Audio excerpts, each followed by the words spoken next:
The beeping of the heart monitor was the only sound keeping me tethered to reality. Tubes snaked from my arms, and a dull ache spread across my chest with every breath. The sterile smell of disinfectant clung to the air, cold and impersonal. I had just made it through a major surgery. 6 hours on the table, 12 in recovery. The surgeon said I was lucky to be alive. But as I blinked up at the dim ceiling of my hospital room, the real pain had nothing to do with the stitches or the medications. It was the silence, the emptiness. No one had come. Not my son, not my daughter, not even my sister, who I used to speak to every single day. My phone remained untouched on the bedside table, the screen dark. Not a single call, not a single message, nothing. They knew I was here. I had made sure of it. I'd left voicemails, sent texts before the surgery, even gave them the hospital room number. I was scared, I'll admit it. Scared I wouldn't make it, scared to be alone.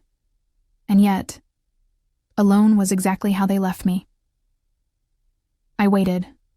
1 day, 2. A week passed. Nurses came and went with polite, professional smiles, but no familiar faces ever walked through that door. Not a flower, not a card, not even a hope you're okay. By the time I was discharged, my chest ached more from the abandonment than the sutures. When I finally got home, struggling to climb the stairs with my walker, there was a stack of unopened mail on my kitchen table. My house was untouched, as though my absence hadn't mattered in the slightest. I collapsed into the living room chair and let the tears fall. I had always been the caretaker, the matriarch, the one who showed up. Birthdays, graduations, even minor breakups. I was there with food, support, and unconditional love.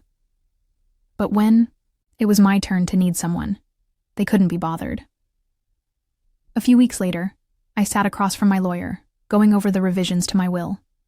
He looked at me, hesitating before he spoke. "Are you sure about this?" "I've never been more sure of anything in my life," I said, voice cold as steel. Because that's the thing about betrayal. It doesn't always come with shouting matches or slammed doors. Sometimes it's just absence. A phone that never rings. A hospital room that stays empty. But the real punch in the gut.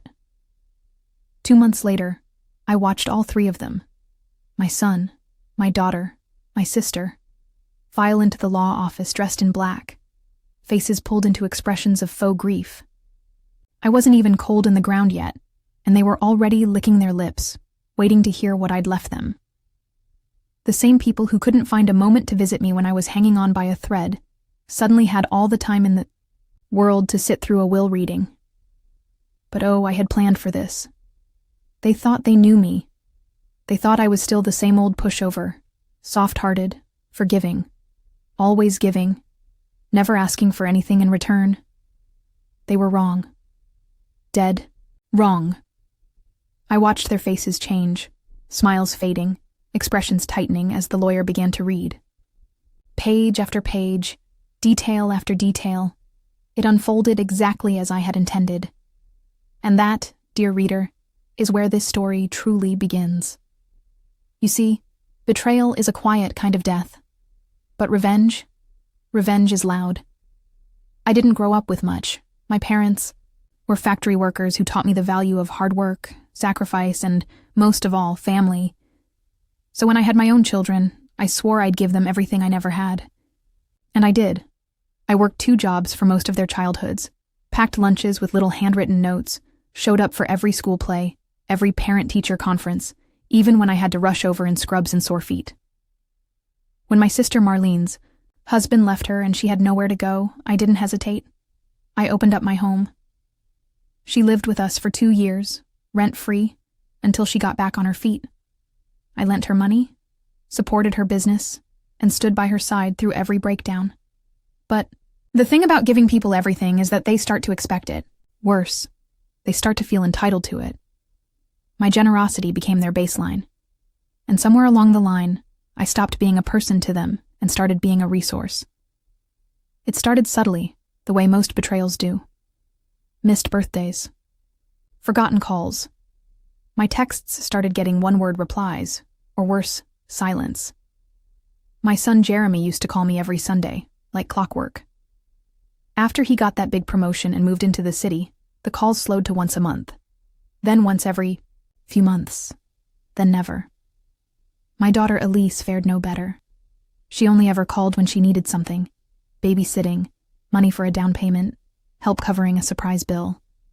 I never said no, even when I wanted to, especially when I couldn't afford to. And Marlene? After she moved out and her business took off, she didn't need me anymore. At least not until she wanted help with the down payment on her new condo. I wrote the check, $10,000, with no contract, no expectation. Just trust. But trust, I've learned, is a dangerous currency.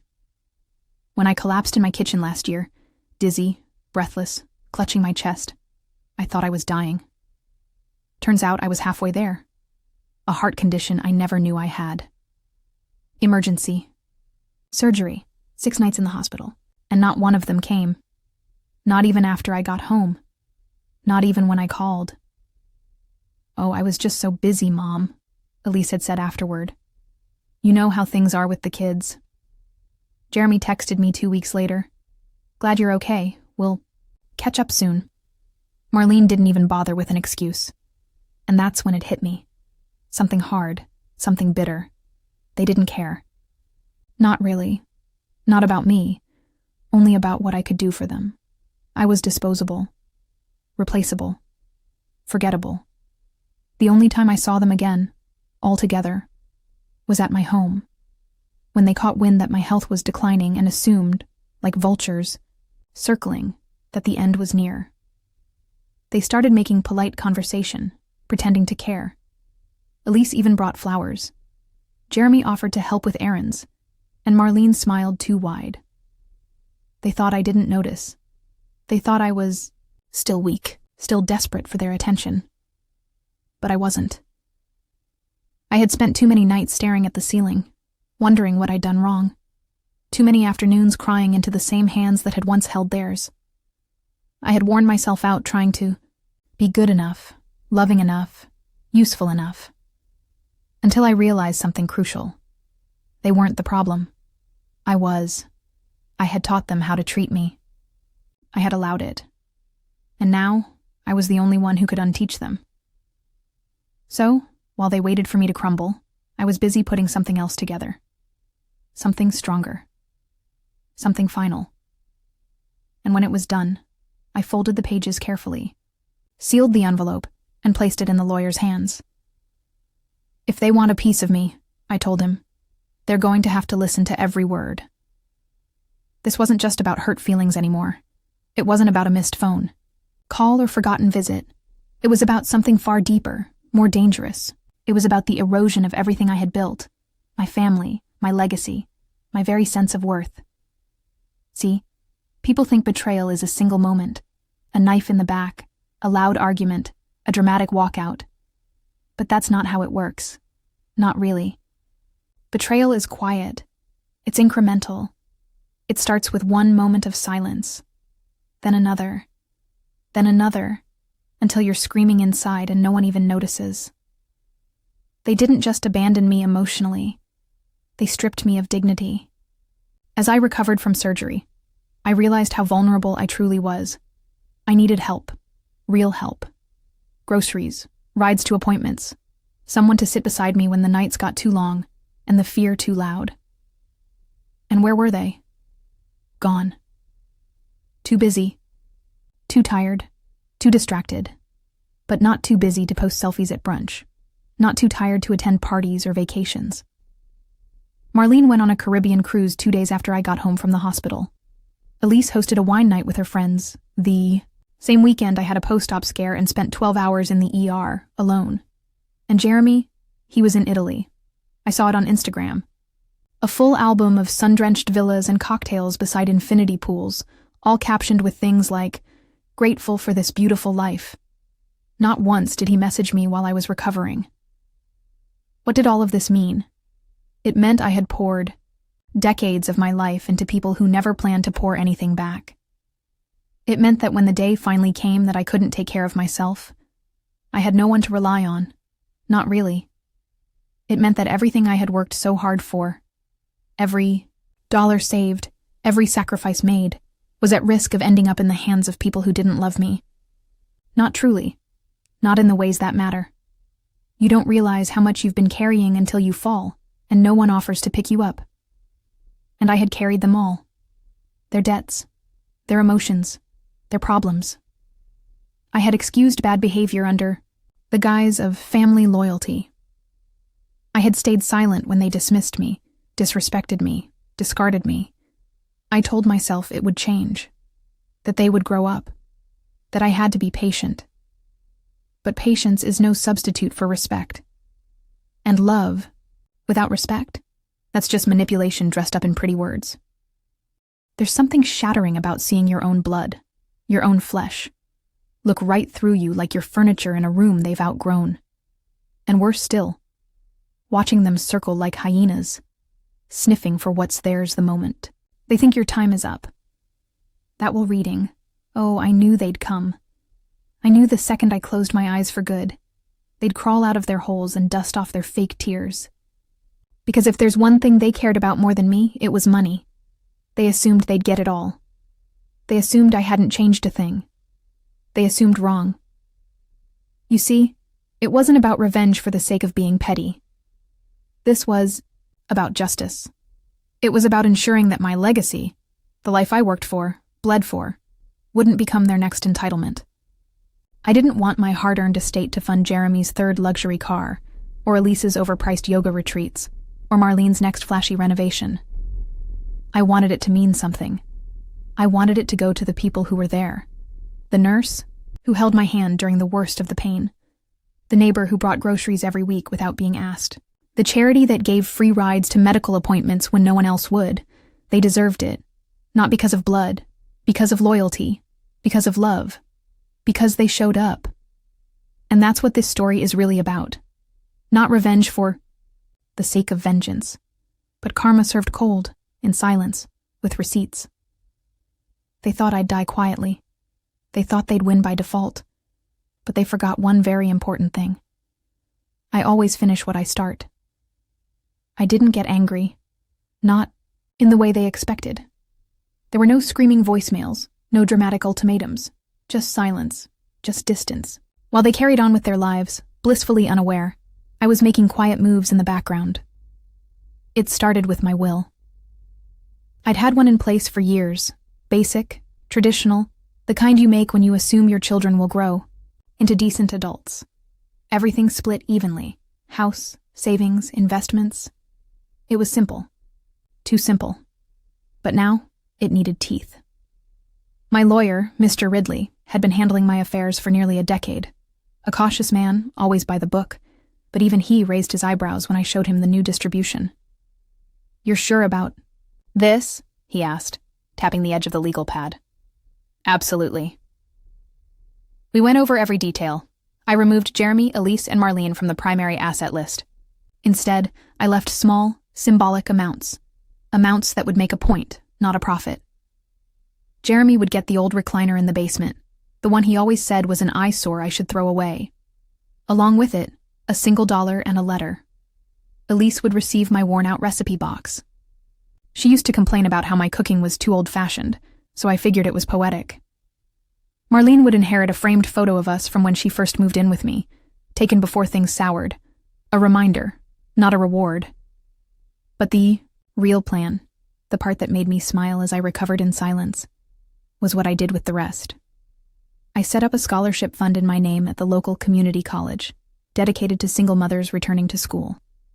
I left a significant amount to the nurse, Angela, who sat with me during my darkest nights in the hospital and treated me like a human being, not just a chart. I donated a portion to Meals on Wheels, the very organization that showed up when my own family didn't. I wrote them a letter too, explaining why it mattered. And the house? That went to my neighbor Sam, a widower in his 60s, who shoveled my driveway after the snowstorm, brought soup when I couldn't get out of bed, and never asked for a thing in return. But I didn't stop there. Rewriting a will is one thing. But I wanted them to hear it. I wanted them to sit in that room, expecting a payout, wearing those practiced expressions of grief, and be served with truth instead. So, I recorded a message. Nothing flashy. Just me, sitting in my living room, calm and collected.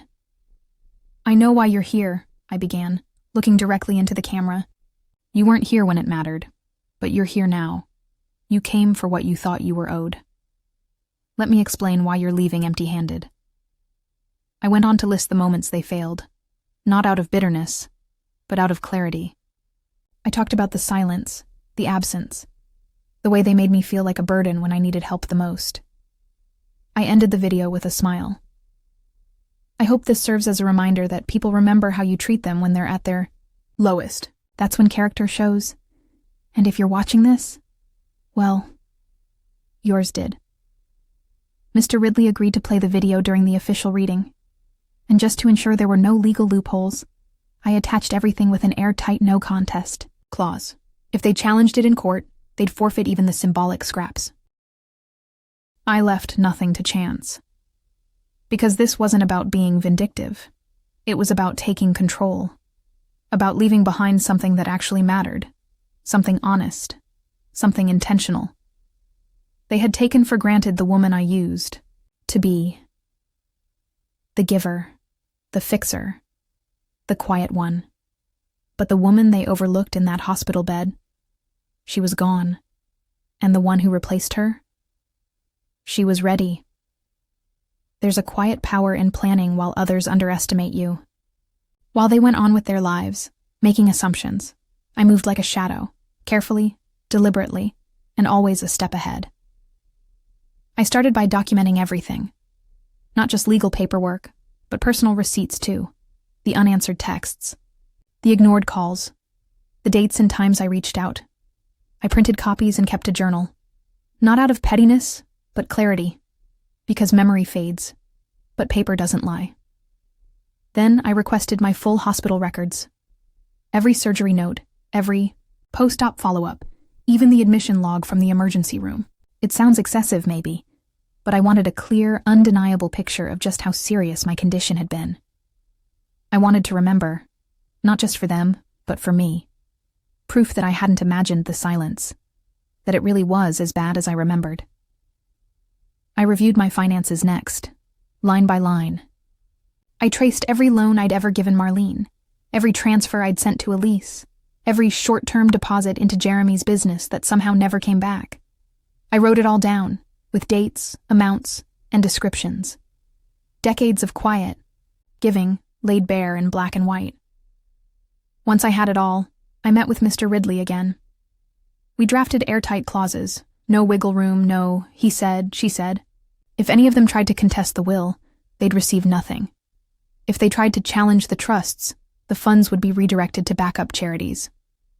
I wasn't going to let them bully their way into anything. I also made sure the real beneficiaries knew what was coming. I invited Angela the nurse for coffee one afternoon. She cried when I told her. "No one's ever done something like this for me," she said. "You did something for me," I told her. "You showed up." Same with Sam, my neighbor. I handed him a sealed envelope with instructions for Mr. Ridley. He tried to refuse it. I didn't do any of that expecting. "I know," I said. "That's why you're getting it." I made a spreadsheet, a file folder, a backup folder. I wasn't taking any chances. And then, finally, I turned to my children and sister. Not directly, but digitally. I changed the locks to the house. I updated my power of attorney. I removed them from my emergency contact list at the hospital. I took control back, piece by piece. The final step was setting the date for the will reading. Mr. Ridley scheduled it for the week following my funeral. Invitations were sent. Formal, elegant, with their names printed in gold lettering. No one refused. They were curious, eager, maybe even smug. I imagine they told themselves it was guilt that brought them back, that they'd come to honor my memory. But deep down, I think they knew. I think some part of them felt the shift, like the air had changed and they were no longer in control. That's the thing about people who manipulate with silence. They never expect the quiet ones to strike back, but I wasn't looking for a fight. I was looking for closure. I wasn't going to yell or argue. I wasn't going to try to make them understand. Because they wouldn't. Not really. Not in the ways that mattered. What I wanted, what I planned, was to show them the cost of their absence, to make them sit with it, hear it, feel it. That's what justice looks like sometimes. Not in grand gestures, but in uncomfortable silences and truths spoken plainly. The pieces were in place. The records documented. The beneficiaries secured. The video cued. Everything was ready. And when they walked into that room expecting a payday, what they got was something else entirely. A reckoning. The conference room was quiet. Too quiet. Jeremy sat near the window, legs crossed, dressed like he'd just come from some executive boardroom. Elise wore black like it was a costume. Marlene arrived last, reeking of too much perfume and entitlement. None of them looked particularly sad. A few forced sighs. Elise dabbed the corner of her eye with a tissue that stayed suspiciously dry. They weren't mourning. They were waiting. Mr. Ridley stood at the head of the long mahogany table, fingers steepled, his expression unreadable. "Thank you all for coming," he said. "Before I proceed with the formal reading, there's something your sister, requested you watch." He pressed play. The screen on the wall flickered to life. There I was, sitting in my favorite armchair, calm and collected. I wore a navy sweater, pearls around my neck. My hands were folded neatly in my lap. "I know why you're here," I said, looking directly into the camera. "You came for what you think you're owed. But let me explain something. Inheritance isn't about obligation. It's about intention. And I no longer intend to reward absence." Jeremy shifted in his seat. I continued. "You weren't there when I needed you. You weren't there in the hospital. You weren't there when I came home. You weren't even there when I called. I gave everything I had to this family, my time, my money, my love. And when I needed just a fraction of that in return, silence." Elise looked down. Marlene's jaw clenched. "I want you to know that I didn't make these decisions out of anger," I said. "I made them out of clarity. This isn't punishment, it's recognition. The people who will benefit from my estate are the ones who showed up, the ones who gave, even when they didn't have to, the ones who didn't ask what I could do for them, but asked how I was doing. They're the ones carrying my legacy forward." The screen went black. Silence.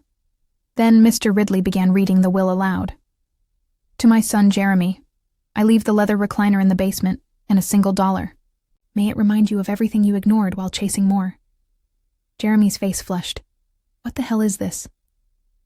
"To my daughter Elise, I leave my recipe box, the one you always found so outdated. May it teach you that love is often found in the little things you once dismissed." Elise's lip trembled, but she said nothing. "To my sister Marlene, I leave the photo of us during better times. May it serve as a mirror, not a memory." Marlene stood up. "Is this a joke? You can't be serious." "Oh, I assure you," Ridley said calmly. "She was very serious." He continued, detailing the full extent of the new will. "The scholarship fund, the donation to Meals on Wheels, the full ownership of the house going to Sam, the cash sum and investment account gifted to Angela, all with names, documents, and sealed letters of thanks." "You've got to be kidding me," Jeremy muttered. "She's giving it all to strangers?" Mr. Ridley looked at him, unblinking. "No. She gave it to the people who were family in action, even if not in blood." And then came the final clause. Should any of the original heirs contest, this will, their share will be forfeited in full and immediately redistributed to secondary beneficiaries. Jeremy opened his mouth, then closed it. Marlene swore under her breath and stormed out. Elise sat quietly, eyes glistening, but with guilt or regret, I'll never know. And just like that, it was done. Everything I had feared, that they'd walk all over me even after I was gone, never came to pass. Instead, I got the last word. Not in anger, not in rage, but in truth. That's the power of closure. It doesn't always come in dramatic confrontations or screaming matches. Sometimes it comes in calm declarations and decisions made with a clear mind and a steady hand. My story didn't end with heartbreak. It ended with justice, with love rewarded, with absence exposed. And as they walked away empty-handed, perhaps, for the first time, they were forced to see me, not as a wallet or a fallback plan, but as a person, a woman who gave, and then finally stopped.